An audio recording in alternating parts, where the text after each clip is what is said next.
warahmatullahi wabarakatuh. Alhamdulillahirabbil alamin. Kita mulai pembelajaran kita pada mata kuliah analisis keputusan.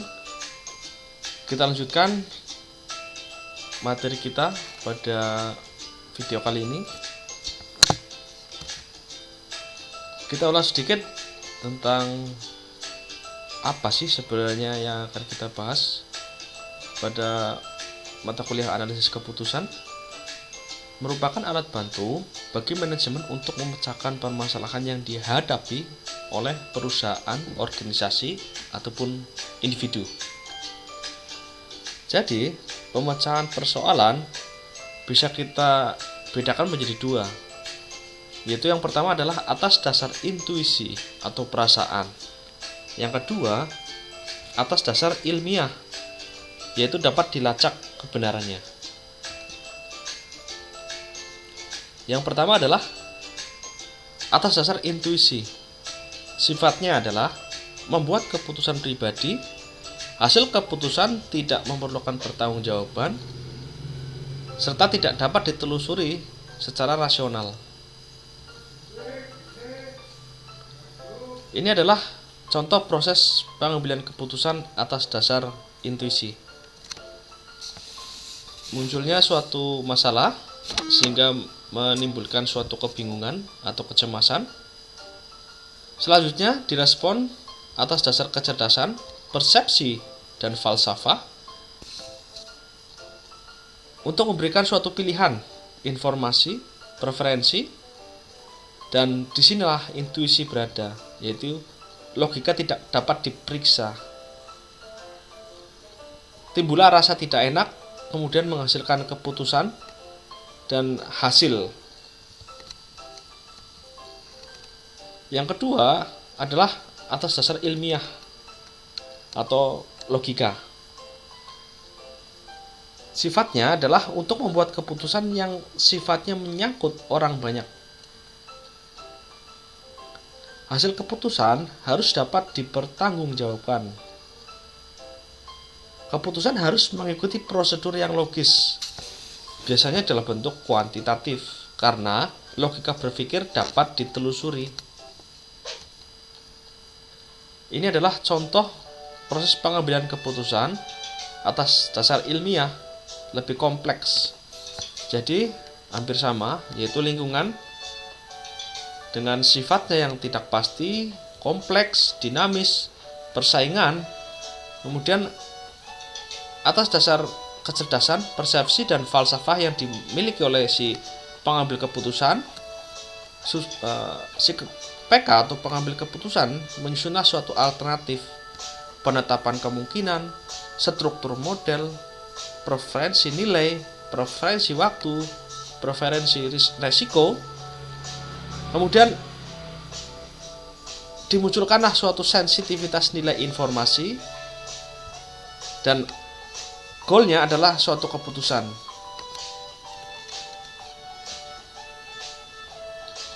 Keputusan hendaknya tidak dilihat dari hasilnya, melainkan dari proses.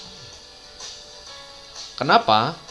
Keputusan berasal dalam lingkup atau lingkungan yang tidak pasti. Misalnya, A dan B sama-sama memutuskan untuk bermain lotre. Keputusannya sama, ya. Sama-sama untuk bermain lotre, dan A kalah dan B menang. Keputusannya yang sama tetapi hasilnya berbeda. Sehingga keputusan yang baik adalah keputusan yang dapat dievaluasi konsistensinya ataupun prosesnya.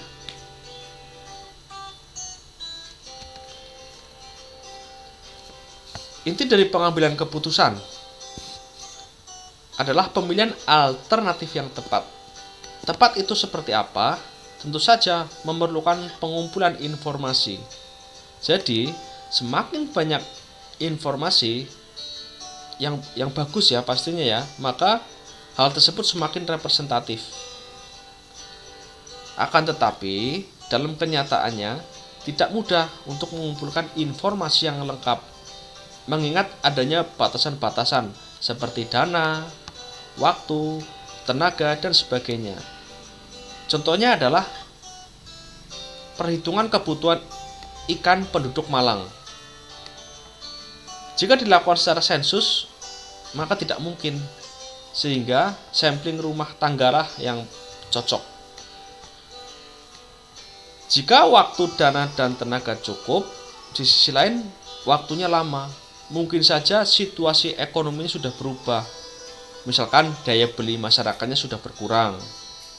Di samping itu, kemampuan manusia dalam menghimpun informasi atau alternatif menjadi pembatas dalam efektivitas pengambilan keputusan, sehingga muncul elemen uncertainty yang menimbulkan resiko. Suatu masalah keputusan memiliki suatu lingkup yang berbeda dengan masalah yang lainnya. Perbedaan ini menonjol terutama karena apa? Yaitu tidak terhubungkan antara harapan dan kenyataan. Harapan dinyatakan dalam bentuk keputusan yang dipilih. Sedangkan yang kedua, kenyataan adalah bentuk hasil yang diperoleh. Yang pertama, ataupun harapan sepenuhnya dalam lingkup pengendalian. Sedangkan kenyataan di luar kemampuan si pengambil keputusan untuk mengaturnya.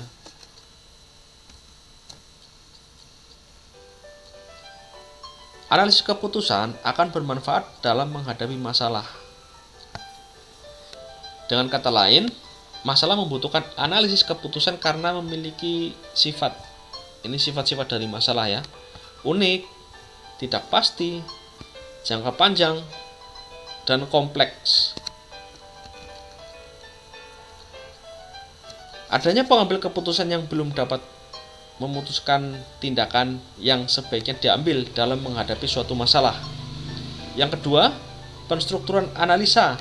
Yang ketiga adalah pengambil keputusan menjajaki besaran kemungkinan yang mencerminkan ketidakpastian. Ini adalah ciri dari suatu analisis keputusan. Nah, lingkup keputusan itu apa saja? Kita lihat ada 3. Yang pertama adalah lingkungan. Yang kedua adalah kemampuan manusianya. Yang ketiga adalah keputusan versus hasil. Kita lihat satu persatu.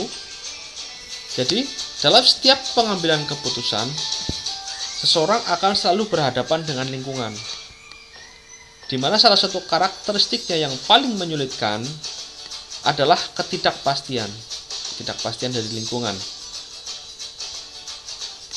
Selain itu, lingkungan juga bersifat kompleks. Begitu banyak faktor yang berinteraksi dalam berbagai cara, sehingga sering seseorang tidak mengetahui lagi bagaimana interaksi tersebut berlangsung. Bersamaan dengan waktu, lingkungan juga berubah, dengan kata lain bersifat dinamis. Tidak pasti, kompleks, dan dinamis. Nah, pada umumnya, reaksi seseorang dalam menghadapi lingkungan yang penuh dengan ketidakpastian, kompleks, dinamis, suasana persaingan, dan adanya keterbatasan adalah dalam bentuk kebingungan dan kecemasan. Ini adalah hal wajar yang dihadapi. Yang kedua, lingkup kemampuan manusia. Menghadapi lingkungan yang tidak pasti, kompleks, dan sebagainya, seseorang memiliki alat. Jadi modal dari manusia ada 3. Yang pertama adalah dimodali dengan kecerdasan, persepsi, dan falsafah. Kecerdasan itu apa? Kecerdasan untuk memahami dan menyusun berbagai tindakan. Berarti seseorang mempunyai kemampuan untuk memilih. Yang kedua adalah persepsi, yaitu seseorang dapat belajar dari apa yang seseorang lihat dan apa yang telah seseorang alami, sehingga seseorang dapat memberikan penilaian. Yang ketiga adalah falsafah. Seseorang mempunyai falsafah atau pandangan dan prinsip hidup yang membuat seseorang mempunyai preferensi terhadap berbagai hasil yang diharapkan dapat diperoleh dari keputusan seseorang. Nah, ini contoh seseorang mempertimbangkan pilihan-pilihan yang dihadapinya berdasarkan informasi yang telah dimiliki dan sesuai dengan preferensinya, untuk kemudian dengan menggunakan proses intuitif dapat menuju suatu tindakan yang mencerminkan keputusan terbaik yang dipilih. Ini contoh penggunaan intuisi. Rute mana yang akan dipilih seorang mahasiswa untuk menuju ke kampus, jam berapa seseorang akan bangun pagi, dan sebagainya. Ciri utama intuisi yang sangat mengganggu seseorang adalah kenyataan bahwa logika dari suatu intuisi tidak dapat ditelusuri secara rasional. Contohnya, misalkan seorang direktur perusahaan mengambil keputusan berdasarkan intuisi. Saudara-saudara, saya telah mempertimbangkan masak-masak. Saya kira sebaiknya perusahaan kita bergabung dengan perusahaan X. Ini tidak intuisi dan tidak dapat ditelusuri secara rasional. Ruang lingkup yang ketiga adalah keputusan versus hasil. Terdapat kecenderungan untuk menilai suatu keputusan berdasarkan hasilnya. Bila hasilnya baik, maka biasanya dikatakan bahwa keputusan tersebut tepat, atau sebaliknya. Seseorang dapat mengatakan bahwa membuat keputusan yang terbaik adalah memilih pilihan yang terbaik yang akan dapat memberikan kesempatan memperoleh hasil yang diinginkan. Seseorang lebih menyukai hasil yang baik daripada yang buruk. Tetapi hanya keputusanlah yang dapat dikendalikan secara langsung, sedangkan hasil merupakan sesuatu yang berada di luar kekuasaan seseorang. Contohnya, ada suatu permainan lotre dengan melempar mata uang. Bila seseorang menebak dengan tepat, dia akan mendapatkan Rp10.000. Bila salah, seseorang tidak mendapatkan apa-apa. Maukah dia memainkannya? Terus pertanyaan adalah, bagaimana bila seseorang harus membayar Rp100 untuk permainan tersebut? Kita coba bahas. Mungkin masih banyak yang mau memainkannya ya, kalau untuk persoalan seperti ini.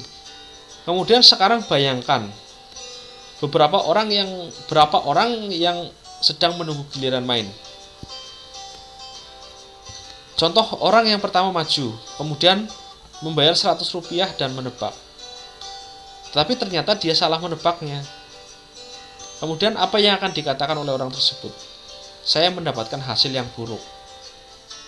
Kemudian orang yang kedua memperoleh gilirannya dan menebak secara benar, sehingga ia mendapatkan 10.000.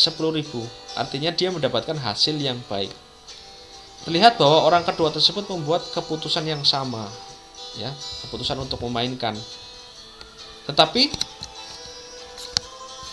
suatu keputusan yang baik tidak selalu menjamin hasil yang baik, seperti pada contoh yang sudah saya sebutkan tadi.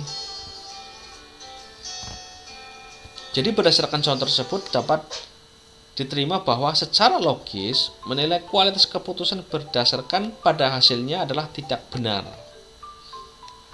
Jangan dilihat pada hasilnya. Dengan demikian, satu-satunya cara untuk menilai kualitas keputusan adalah dengan melihat apakah keputusan tersebut konsisten dengan pilihan yang ada, informasi yang tersedia, dan preferensi yang dimiliki pengambil keputusan. Ini adalah contoh permasalahan-permasalahan yang sering dihadapi oleh manajemen.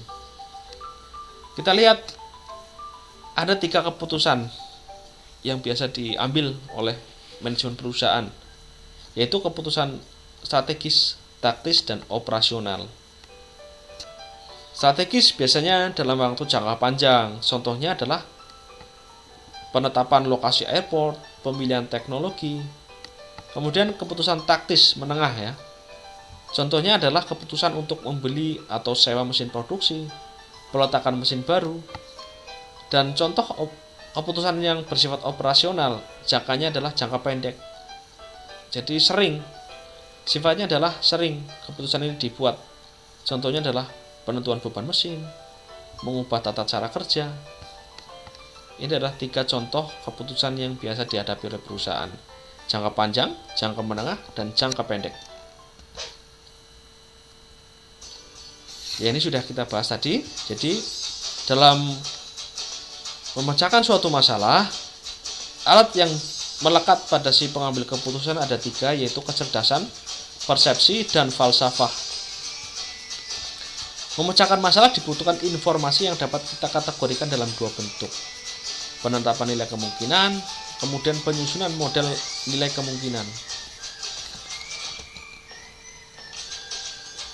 Ini kita lewat saja. Nah, ini. Dalam analisa keputusan, penetapan preferensi ini perlu dipisahkan dari persoalan ketidakpastian.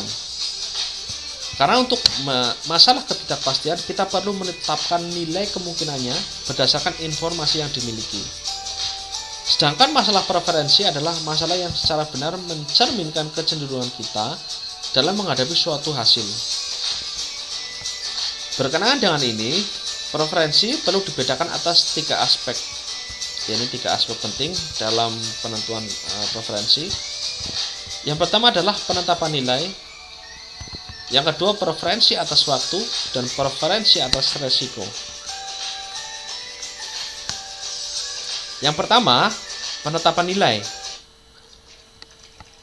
Yang dimaksud dengan nilai di sini adalah suatu ukuran yang dapat mencerminkan seberapa besar kita menghargai suatu nilai. Yang kedua, preferensi atas waktu, yaitu bagaimana kita menilai waktu, dengan kata lain, bagaimana preferensi kita terhadap waktu. Kemudian yang ketiga adalah preferensi atas resiko. Tiap orang mempunyai sikap sendiri dalam menghadapi resiko. Ada orang yang berani mengambil resiko, dan ada orang yang amat menghindari resiko. Kita lihat contohnya ya. Contoh yang pertama adalah penetapan preferensi dari penetapan nilai.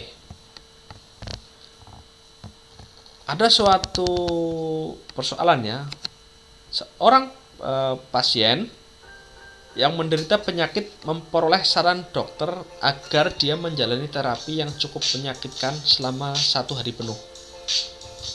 Pasien menderita penyakit, kemudian dia harus menjalani terapi yang menyakitkan dalam waktu 1 hari penuh. Selain itu, dokter juga memberitahukan adanya obat yang dapat menggantikan terapi tersebut. Jadi misalkan seseorang tersebut memilih untuk tidak melakukan terapi, ada obat yang dapat dikonsumsi. Tetapi ada harga yang harus dibayar, yaitu senilai Rp10.000. Pasien tersebut memilih obat karena dia mampu membayarnya. Tetapi persoalannya adalah bila obat tersebut seharga 1 juta bukan 10.000, mungkinkah orang tersebut lebih memilih merasakan sakit tersebut daripada harus kehilangan 1 juta? Oh, ini maksudnya orang tersebut lebih memilih sakit daripada harus membayar obat senilai 1 juta. Jadi, dari kasus di atas, sampai pada harga berapakah obat yang harus dibayar seorang tersebut, sehingga dia menganggap bahwa merasakan sakit dan kehilangan uang tersebut adalah sama baiknya atau sama buruknya. Jadi ada batasan, misalkan orang tersebut lebih memilih obat karena harganya masih 10.000, kemudian saat harganya obat naik 1 juta, orang tersebut lebih memilih merasakan sakit. Nah, proses naik turunnya ini ada suatu nilai. Misalkan nilai yang tercapai adalah 300.000. Maka hal ini berarti bila harga obat tersebut di bawah 300.000, maka orang tersebut sanggup membelinya. Dan bila harganya di atas 300.000, maka orang tersebut memilih untuk menahan rasa sakit, ya, untuk memilih terapi 1 hari penuh yang menyakitkan. Nah, inilah yang dimaksud dengan penetapan suatu nilai dalam preferensi tersebut. Selanjutnya yang kedua adalah preferensi atas waktu. Kita lihat contoh berkenaan dengan terapi yang sudah diutarakan tadi ya. Ternyata dokter mengatakan bahwa penyakit pasien memerlukan pengobatan sekali dalam setiap tahunnya. Jadi ada 1 hari dalam 1 tahun untuk dilakukan suatu pengobatan. Pilihannya adalah tiap tahun pasien akan menjalani terapi yang menyakitkan selama 1 hari, atau seseorang membeli obat mujarab dan sembuh sama sekali. tidak melakukan pengobatan lagi. Kemudian bila orang tersebut berharap hidup 30 tahun mendatang, ini berarti dia harus merasakan sakit selama 30 kali. Dalam kasus tersebut, harga obat tersebut jauh lebih berharga. Jadi lebih merasakan sakit sekali setiap tahun. Lain halnya jika orang tersebut tidak mempedulikan apa yang terjadi pada tahun-tahun mendatang, sehingga tidak memikirkan berapa kali harus menahan rasa sakit. Jadi nilai obat tersebut akan lebih rendah. Nah, preferensi atas waktu akan sangat mempengaruhi sikap seseorang dalam pengambilan keputusan. Yang ketiga adalah preferensi atas resiko. Kita lihat pada suatu contoh. Pak David akan memberikan hadiah kepada mahasiswa yang memiliki nilai tertinggi pada mata kuliahnya. Pemenang akan diberikan dua alternatif. Alternatif yang pertama adalah Pak David akan memberikan sebuah soal dan bila benar menjawabnya akan memperoleh uang sebesar 1 juta dan sebuah buku. Dan bila salah dia hanya mendapatkan 1 buah buku saja. Sedangkan alternatif yang kedua adalah pemenang tidak perlu menjawab soal dan langsung berhak mendapatkan uang yang hanya senilai 250.000 dan sebuah buku. Nah, ini kita lihat preferensi atas resiko. Misalkan Angga sebagai pemenangnya, dia menjawab soal tersebut dan akhirnya menjawabnya dengan salah. Angga ternyata dengan hasil tersebut dia hanya mendapatkan buku saja dan melewatkan uang 1 juta. Dia tidak jadi mendapatkan uang 1 juta ataupun 250.000. Akhirnya Angga pun kecewa. Di sisi lain, temannya Leo berpendapat bahwa jika dia berada pada posisi yang dialami Angga, maka Leo akan memilih langsung mendapatkan uang 250.000. Ini ada dua pengambil keputusan dengan preferensi atas resiko yang berbeda ya. Diketahui bahwa setiap orang mempunyai sikap tersendiri dalam menghadapi resiko. Ada yang berani mengambil resiko dan ada yang sangat menghindari resiko. Keadaan ini yaitu preferensi terhadap resiko akan banyak mempengaruhi pemilihan alternatif. Dengan kata lain, hal ini akan mempengaruhi pengambilan keputusan. Demikian materi yang dapat saya sampaikan, semoga memberikan manfaat untuk kita semua. Wassalamualaikum warahmatullahi wabarakatuh.